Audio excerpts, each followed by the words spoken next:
अगला, कंसिडरेशन में be past present future. Sir ये तो आपने डेफिनेशन ही पढ़ा दिया था, यहां देख लेते हैं क्या दिक्कत है। कंसिडरेशन पास्ट भी हो सकता है, प्रेजेंट भी हो सकता है, फ्यूचर भी हो सकता है।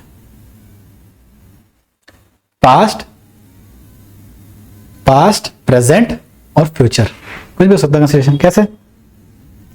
पास्ट देख लेते हैं। Promisor had received consideration before the date of promise, यानी जब काम करना था उस काम करने से पहले पैसा मिल जाता, होता है ना, कई बार एडवांस मिल जाता है पैसा, काम बाद में करना है आपको, ऐसा होता है। A teaches the child of B at B's request. B ने बोला ए को कि मेरे बच्चे को पढ़ा दो आप, और कोई बात नहीं हुई यहाँ पे, ठीक है जी। ए ने पढ़ा भी दिया, लेकिन 6 महीने के बाद बी ने क्या कहा कि ए को कि यार आपने मेरे बच्चे को पढ़ाया था ना 6 महीने से, मैं आपको ना 600 रुपए दूंगा, ठीक है, फॉर हिज टीचिंग। यानी ए तो पढ़ा चुके हैं पहले ही, ए ने तो मैं प्रॉमिस पहले ही पूरा कर दिया था, पैसे आज मिल रहे हैं। सॉरी, मेरा एडवांस वाला एग्जांपल वो फ्यूचर के लिए था, पैसे बाद में मिल रहे हैं। काम पहले हो गया, पैसे बाद में मिल रहे हैं। यानी कोई एक प्रॉमिस पहले हो जाए तो हो गया अपना पास्ट कंसिडरेशन। प्रेजेंट का मतलब क्या हुआ? एक हाथ दे एक हाथ ले, यानी आज काम करो और आज पैसे ले जाओ अपने। When promiser receives consideration simultaneously with his promise, the consideration is termed as present consideration। ठीक है भाई, एक हाथ ले एक हाथ दे, साथ साथ की बात है। ए ने परचेस किया goods from shopkeeper worth of 100 रुपए, ए ने पैसे दे दिए उसी टाइम पे शॉपकीपर को, तो ये कंसिडरेशन क्या कहलाएगा? Present consideration. आप मार्केट में जाते हो, सामान खरीदते हो, उसी टाइम पेमेंट कर देते हो, ठीक है। सब्जी लेने जाते हो, सब्जी वाले से सामान खरीदते हो, सब्जी खरीदते हो, उसी टाइम पैसे देते हो, वो क्या कहलाएगा? प्रेजेंट कंसिडरेशन कहा जाएगा। हाथ के हाथ आपको सब्जी मिल गई, हाथ के हाथ उसको आपने पैसे दे दिए, उसी टाइम पे काम हो गया प्रेजेंट में। फ्यूचर देख लेते हैं। फ्यूचर, यहाँ पे मेरा एडवांस वाला एग्जांपल यहाँ काम आएगा। Where the promisor has received consideration in future, consideration future में मिल रहा है for his promise, the consideration set to be a future consideration.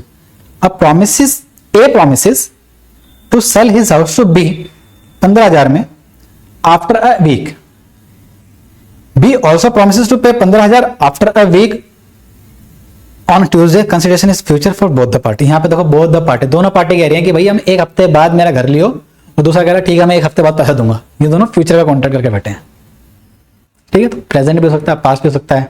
पहले केस में उसने पहले पढ़ा दिया था, 6 महीने पहले पढ़ा दिया था, पैसे आज मिल रहे थे। एक पार्टी ने पहले काम कर दिया था, ठीक है, पैसे आज मिल रहे हैं। यहाँ पे क्या है, दोनों पार्टियों ने काम किया ही नहीं, कल को करेंगे दोनों पार्टी काम, दोनों का कंसिडरेशन कल को मिलेगा। आगे, अच्छा हाँ सॉरी एक में आप कंफ्यूज हो जाओगे ना, पास्ट वाले में आपको कंफ्यूजन कहाँ आएगी? हाँ ठीक है, यहां पे आपको लग रहा होगा सर एक बात बताओ, एक बंदा तो पहले अपना प्रॉमिस पूरा कर रहा है, दूसरे बंदे ने तो बाद में प्रॉमिस किया।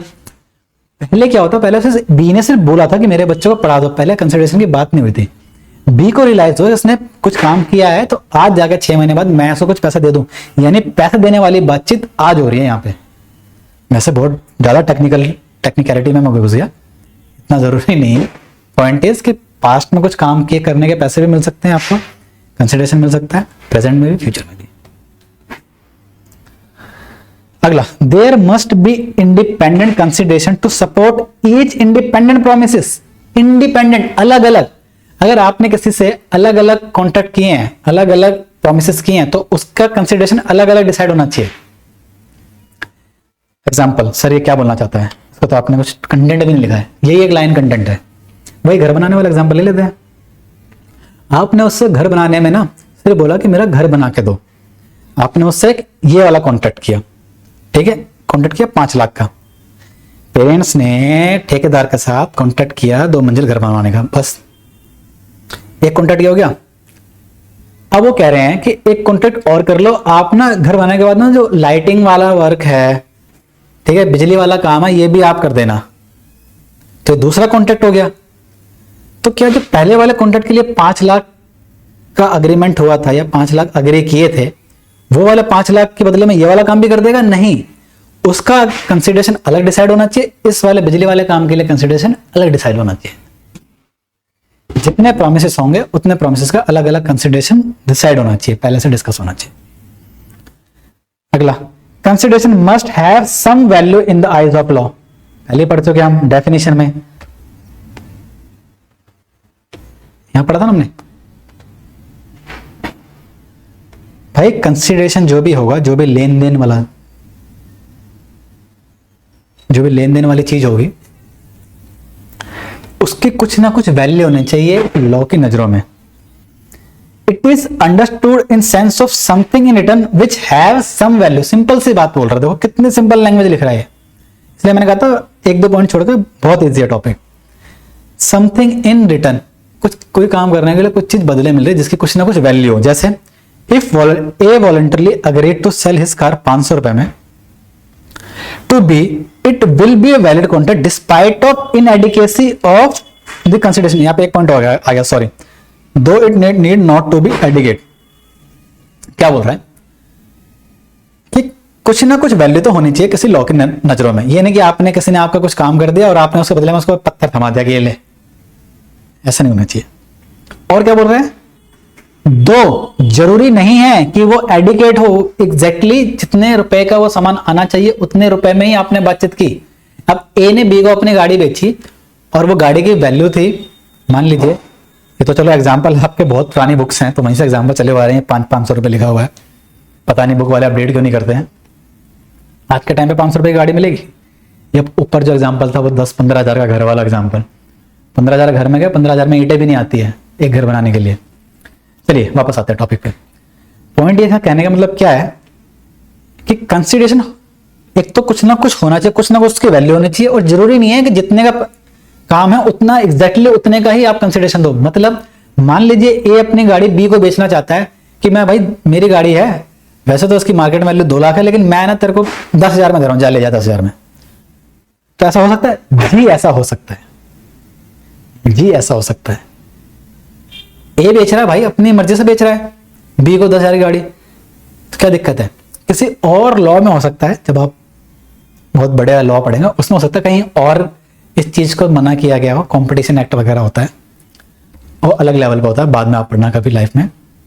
यहां पे क्या है कि कुछ ना कुछ वैल्यू होनी चाहिए, प्लस वो वैल्यू जरूरी नहीं है कि उतनी ही हो जितने का वो प्रोडक्ट है, सामान है या काम है। भाई ए अपनी गाड़ी उसके मार्केट में 10 लाख की वैल्यू है, 20 लाख की, 2 लाख की है, अपने दोस्त को वो 10,000 की बेच रहा है, तो क्या दिक्कत है। 10,000 तो वैल्यू तो है ना, कुछ 10,000 कुछ ना कुछ तो वैल्यू है, बस ये पॉइंट है। इसी पे मैंने आपको शायद 2nd क्लास में या 3rd क्लास में आपको एक एग्जांपल भी लिया था, याद है, अमिताभ बच्चन वाला और जैकी चैन वाला, कि अमिताभ बच्चन पोलियो की एड करते हैं सिर्फ 1 रुपया लेके। देखो लॉ क्या बोल रहा है कि कुछ ना कुछ तो होना चाहिए। आखिरकार वो वाला पॉइंट जो मैंने वहां डिस्कस किया था कहीं ना कहीं आ ही गया। लॉ की नजरों में 1 रुपए की वैल्यू तो होती है ना, 1 रुपया is something, some value in general, वो पैसा है, रुपया है ना। 1 रुपए की वैल्यू 1 रुपए के बराबर ही है, लेकिन कुछ तो है, वो पत्थर तो नहीं है कोई, वो मिट्टी तो नहीं है। हालांकि मिट्टी की बहुत वैल्यू होती है। मेरा पॉइंट है कि ऐसे तो नहीं जो लॉ की नजरों में वैल्यू है कि नहीं है, 1 रुपए की वैल्यू है, प्लस वो वैल्यू जरूरी नहीं है कि एग्जैक्टली एडिकेट हो। मान लो अमिताभ बच्चन जो अपनी बाकी एडवर्टीजमेंट करते हैं, ठीक है, वो कोई भुजिया, हल्दीराम की भुजिया की, कोई से भुजिया की भी तो एडवर्टीजमेंट करते हैं, बीका जी, वो बीका जी बहुत सारी ऐड करते हैं, उनके वो लाखों करोड़ों लेते होंगे। लेकिन पोलियो की दवाई की एडवर्टीजमेंट के लिए वो एक जमाने में सिर्फ 1 रुपया लेते थे। वो 1 रुपया लेना पड़ता था because of contract law. I hope आपको वो जो उस दिन 2nd या 3rd क्लास में हमने डिस्कस किया था वो आज यहाँ पे समझ में आ गया हो। चलिए अगला, consideration must be real not illusionary. Illusionary है, इल्यूजनरी कर दिया। Impossible, uncertain, ambiguous, fraudulent, immoral, oppose to public policy. भाई कंसिडरेशन रियल होने चाहिए और लीगल होने चाहिए, इसका पॉइंट ये है। ऐसा नहीं कि मन घड़ंग खानियां बोल दे कि यार तुम मेरा ये काम कर दो, मैं तुम्हें ना चांद पे पहुंचा दूंगा। ऐसा कंसिडरेशन नहीं होना चाहिए। जैसे वो फिल्मों में क्या होता है कि मैं तेरे लिए चांद तारे तोड़ के ले आऊंगा, ठीक है। अगर तुमने मेरे क्या बोलते हैं उसको कोई कौन सी मूवी का है, अगर तूने मेरे प्यार को कबूल कर लिया तो मैं तुम्हारे लिए चांद तारे तोड़ के ले आऊंगा। तो वो चांद तारे तोड़ना है, देखो वो तो कबूल कर लेगी, मान लो हाँ कर देगी, ये तो रियल है। अगर मान लो उसने हाँ कर दिया ये तो रियल है, लेकिन जो तुमने कंसिडरेशन की बात की चांद तारे तोड़ने वाला, क्या वो पॉसिबल है, वो इम्पॉसिबल है, वो इल्यूजनरी है कि हाँ ये सब कहने की बात है, इल्यूजन है एक आपके दिमाग में, चांद तारे तोड़ के लाना। तो कंसिडरेशन ऐसा नहीं होना चाहिए जो इम्पॉसिबल हो, इल्यूजनरी हो, जो रियल ना हो। देखो, X promise to put his life into wise dead wife and Y promise to pay 1 lakh, sorry his life नहीं, लाइफ। एक्स ने वाई को कहा, वाई की देखो वाइफ की डेथ हो गई, आपकी बुक का एग्जांपल भाई मैंने नहीं बनाया, कहीं मुझे सुबह सोचो सर कैसा कैसा एग्जांपल है। वाई की वाइफ की डेथ हो गई है, एक्स आए, कोई बाबा जी आए, उसने कहा कि मैं तुम्हारे वाइफ की डेड बॉडी में प्राण फूंक दूंगा, ये जिंदा हो जाएगी, तो मुझे बस 1 लाख रुपए दे देना। तो 1 लाख तो चलो वैलिड कंसिडरेशन है, लेकिन वो जान फूकने वाला क्या वो वैलिड है, वो लीगल है, वो पॉसिबल भी है, वो इम्पॉसिबल है। तो कंसिडरेशन ऐसा नहीं होना चाहिए। Last, consideration must B lawful. Consideration lawful होना चाहिए, सिंपल सी बात है, कोई इमोरल एक्ट, ये नहीं कि कंसिडरेशन बोल दिया कि तुम मेरा ये काम कर दो, मैं तुम्हारे बदले में उस बंदे को चाकू मार दूंगा, इमोरल वगैरह नहीं होना चाहिए कंसिडरेशन। ठीक है, तो आज इतना ही रखते हैं, अगली क्लास में हम बाकी का डिस्कस करेंगे। चलिए दोस्तों, अब इसे क्विकली रिवाइज कर लेते हैं। रिवाइज करने में तो हमें 5 मिनट नहीं लगेंगे। देखिए, कंसिडरेशन मतलब क्या? कंसिडरेशन मतलब समथिंग इन रिटर्न, कुछ काम के बदले में कुछ मिलना, उसे बोलते हैं हम कंसिडरेशन। कंसिडरेशन क्या हो सकता है? पास्ट हो सकता है, प्रेजेंट हो सकता है, फ्यूचर में भी हो सकता है। आप क्या करोगे, डेफिनेशन अगर आपको ऐसे याद नहीं है तो आप पहले ये लिखोगे पेपर में, उसके बाद ये लिखने की कोशिश करोगे इस लैंग्वेज को, अगर ये टॉपिक आता है तो अपनी लैंग्वेज में चाय बना के लिख देना कि as per section 2D meaning of the consideration would be, जो भी आप आगे अपने एंगल से लाइन बना के लिखोगे। एसेंशियल्स ऑफ कंसिडरेशन, कंसिडरेशन की एसेंशियल क्या है? पहला पॉइंट क्या है? कंसिडरेशन प्रोमिसर की डिजायर के थ्रू होना चाहिए, यानी प्रोमिसर के कहे पे ही कंसिडरेशन की बात उठेगी।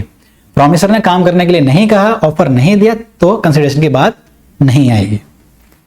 ठीक है, यहां पे हमने एग्जांपल पढ़ा था, एक दूसरा केस पढ़ा था दुर्गा वाला, कि कलेक्टर दुर्गा प्रसाद वाला, कलेक्टर ने कहा था दुर्गा प्रसाद को कुछ दुकानें बना के लोगों को देने के लिए, उसने दुकानें बना के लोगों को दे दी। अब लोगों ने अपनी मर्जी से दुर्गा प्रसाद को कुछ पैसा दिया कुछ समय तक, उसके बाद पैसा देना बंद कर दिया। दुर्गादास ने उन्हीं लोगों पे केस कर दिया और बोला कि जज साहब मुझे ये लोग पैसा नहीं दे रहे। तो कोर्ट ने बोला कि तुम्हें कॉन्ट्रैक्ट करने के लिए किसने बोला था? कलेक्टर साहब ने, तो उनसे जाके बोलो, आप इनसे पैसा नहीं मांग सकते। अगला, कंसिडरेशन में मूव फ्रॉम प्रोमिसी, या फिर थर्ड पर्सन। प्रोमिसर की तरफ से तो कंसिडरेशन भाई प्रोमिसर ही अपने बात कहेगा, ठीक है, वो अपना घर बनवाने की बात कर रहा है। अब प्रोमिसर की तरफ से जो सामने वाली पार्टी है, तो क्या वही घर बनाएगा? नहीं, उसकी जगह तीसरे बना सकता है। ऐसा हो सकता है, बिल्कुल हो सकता है। इसमें हमने एक तगड़ा एग्जाम्पल देखा था, ये वाला केस देखा था, चिन्नैया वर्सेस रमैया का। इसमें एक छोटा सा हमने क्या पढ़ा था एग्जाम्पल, पहले छोटा एग्जाम्पल देख रहे दोबारा। X paid 10,000 to Y, X ने वाई को पैसा दिया कि जेड के घर पर पेंडिंग दे दियो, ठीक है। अब वाई ने बोला ठीक है, अब वाई ने जेड से बात कर ली फोन पे या बात कर ली जैसे भी, वाई ने बोला ठीक है मैं वाई के घर पे पेंडिंग डिलीवर कर दूंगा। जेड ने बोला हाँ भाई वाई मेरे घर पे आके पेंडिंग डिलीवर कर दे। तो ये दूसरा कॉन्ट्रैक्ट बन गया वाई और जेड के बीच में। और अगर वाई ने जेड को पेंडिंग डिलीवर नहीं की तो जेड केस कर सकता है वाई पे। यहाँ पे जेड क्या है? यहाँ पे जेड हो गया party to a contract but stranger to the consideration. Contract में तो पार्टी वाई और जेड यहाँ पे दूसरे कॉन्ट्रैक्ट के पार्टीज हैं, लेकिन जेड क्या है? Stranger to a consideration. वो कंसिडरेशन नहीं देगा, कंसिडरेशन के लिए वो क्या है? स्ट्रेंजर है, ठीक है। कंसिडरेशन क्योंकि पहले किसी और ने दे दिया है। सेम एग्जांपल हमने यहाँ लिया था, चिन्नैया वर्सेस रमैया वाला एग्जांपल मैं रिपीट कर रहा हूँ, इवन रिवाइज कराते टाइम भी, क्योंकि ये इंपॉर्टेंट है। यहाँ पे एक मदर थी, उसने अपने बेटे को प्रॉपर्टी दी और कहा कि तुम कुछ हर महीने थोड़ा बहुत पैसा मेरे भाई को देना। बेटी ने कहा मामा से पास आके, हाँ मामा मेरे को प्रॉपर्टी आ गई, मैं आपको हर महीने पैसा दूंगी। ये दोनों के बीच में बातचीत हो चुकी है। तो ये एक अलग, ये जो ग्रीन वाले उसमें ना, ये इनके बीच में एक अलग कॉन्ट्रैक्ट बन गया जिसमें ये प्रॉमिसर है, ये प्रॉमिसी है। तो यहाँ पे क्या हो गया? मामा जी क्या हो गया? चिन्नैया क्या हो गया? पार्टी टू अ कॉन्ट्रैक्ट, यानी इस कॉन्ट्रैक्ट के बीच की ये भी एक पार्टी है, एक पार्टी ये, एक पार्टी ये, but stranger to the consideration. जो कंसिडरेशन है, यानी ये तो अपनी तरफ से कुछ दे नहीं रहा, इसकी तरफ से जो देना था, क्या देना था? प्रॉपर्टी। वो प्रॉपर्टी पहले ही माता जी देके जा चुकी हैं, ठीक है। तो ऐसा केस अगर होता है और ये कल को पैसा देने से मना करती है, तो ये बंदा जाके इसके ऊपर केस कर सकता है। अगला, कंसिडरेशन में भी प्रॉमिस। कंसिडरेशन क्या हो सकता है? कोई प्रॉमिस हो सकता है, कुछ काम करने को हो सकता है, जरूरी नहीं है वो पैसा ही हो, हो सकता है कि उसने कुछ काम करा, तुमने उसके बदले कुछ काम कर दिया, ऐसा हो सकता है। या फिर कुछ काम करने से रोका भी जा सकता है, मना किया जा सकता है, उसके लिए भी कंसिडरेशन दिया जा सकता है। ठीक है, जैसे कि वो शॉप वाला एग्जांपल लेता कि मेरे दुकान के बाहर शॉप मत खोल, मेरे से इतना पैसा ले ले, इसके बदले कहीं और जाके खोल ले भाई। अगला, कंसिडरेशन में भी प्रेजेंट, पास्ट, प्रेजेंट, फ्यूचर। ठीक है, कंसिडरेशन पास्ट भी हो सकता है, यानी पास्ट में कोई काम किया, उसके बदले पैसे आज मिल गए, या फिर पैसे पहले मिल गए। सॉरी, पहला वाला एग्जांपल रहेगा कि पास्ट में कोई काम किया, उसके बदले में कंसिडरेशन बाद में मिल रहा है, यानी जो कंसिडरेशन है पहला वाला वो पास्ट में हो चुका है, एक कंसिडरेशन पास्ट में आपका हो चुका है, पैसे बाद में मिल रहे हैं, फिर दूसरा काम बाद में हो रहा है। दूसरा प्रेजेंट कंसिडरेशन, प्रेजेंट कंसिडरेशन क्या है? हाथ के हाथ दे, हाथ के हाथ ले भाई। आप मंडी गए, सब्जी खरीदी, तुरंत पैसे दे दिए। फ्यूचर कंसिडरेशन, आपने बोला कि 2 महीने बाद मैं तेरा घर खरीदना होगा, सामने वाले पार्टी ने बोला ठीक है भाई, मेरा मैंने 2 महीने बाद घर खरीदना और 2 महीने बाद मेरे से पैसे ले लेना। ठीक है, मेरे को पैसा दे देना, सॉरी। अगला, there must be independent consideration for to support each independent promises. आप अगर किसी से अलग अलग कॉन्ट्रैक्ट कर रहे हो, अलग अलग प्रॉमिस कर रहे हो, तो अलग अलग प्रोमिसेस के अलग अलग कंसिडरेशन डिसाइड होने चाहिए। अगला, consideration must have some value in the eyes of law. एक बात, though it need not to be adequate. कहने का पॉइंट ये है कि एक कॉन्ट्रैक्ट के बीच में कंसिडरेशन जो भी होगा वो कुछ ना कुछ उसकी वैल्यू होनी चाहिए लॉ की नजरों में, प्लस वो जरूरी नहीं है कि जो दूसरा काम किया उसके बिल्कुल बराबर हो, वो एडिकेट हो, एग्जैक्टली परफेक्ट हो, जरूरी नहीं है, ऊपर नीचे कंसिडरेशन हो सकता है। ठीक है, जिसमें एग्जांपल लेता कि आपके घर में कोई गाड़ी है, आप अपने दोस्त को बेच रहे हो, वो गाड़ी की वैल्यू आज की डेट में 2 लाख है, लेकिन आपने कहा मेरा दोस्त है भाई, तू 10,000 दे और ले जा, तो बस इसका पेपर वर्क का खर्चा उठा ले और मेरी गाड़ी ले जा, कोई दिक्कत नहीं है। तो ऐसा हो सकता है, बिल्कुल हो सकता है। अगला, consideration must be real not illusionary, impossible, uncertain, ambiguous, fraudulent, immoral, oppose to public policy. Consideration real होना चाहिए, कोई इमेजिनरी नहीं होना चाहिए, कोई इम्पॉसिबल टास्क नहीं होना चाहिए। जिसमें हमने एग्जांपल क्या पढ़ा था कि एक्स ने बोला वाई को, जिसकी बीवी मर चुकी थी, कि वाई तुम मुझे 1 लाख रुपए दे, मैं तेरी मरी हुई बीवी के अंदर जान फूंक दूंगा। तो क्या ये जान फूंकने वाला पॉसिबल है? ये पॉसिबल नहीं है, तो इसे कंसिडरेशन माना जाएगा, इसे कंसिडरेशन नहीं माना जाएगा लॉ की नजरों में। Consideration must B lawful, lawful होना चाहिए, इमोरल नहीं होना चाहिए। लॉफुल का मतलब ये नहीं कि आपने बोला कि मेरा ये काम कर दे, मैं तेरे बदले में उस बंदे को मार दूंगा, तो ये इमोरल हो गया। कंसिडरेशन ऐसा हो सकता है? नहीं हो सकता लॉ की लैंग्वेज में। ठीक है दोस्तों, तो आज के लिए यहीं खत्म करते हैं। अब देखिए, जो थोड़ा सा बता देता हूं, आप पढ़ लेना दोबारा। जो चीज हमने यहां डिस्कस की ना, ये इसी को हम थोड़ा सा आगे, इसका पूरा जो मैंने यहां पे डिस्कस कर लिया था, party to a contract but stranger to a consideration, stranger to a contract, ये हम डिस्कस करेंगे कहां पे? अगले टॉपिक में।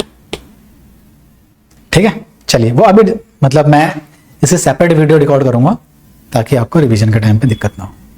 चलिए दोस्तों, thank you, bye bye, take care, और इस टॉपिक को जरूर पढ़ के आना, खासकर वो पार्टी टू कंसिडरेशन वाला। ऑल्दो नेक्स्ट वीडियो हम कवर करेंगे, बट स्टिल तो आपका अच्छे से रिवाइज हो जाएगा।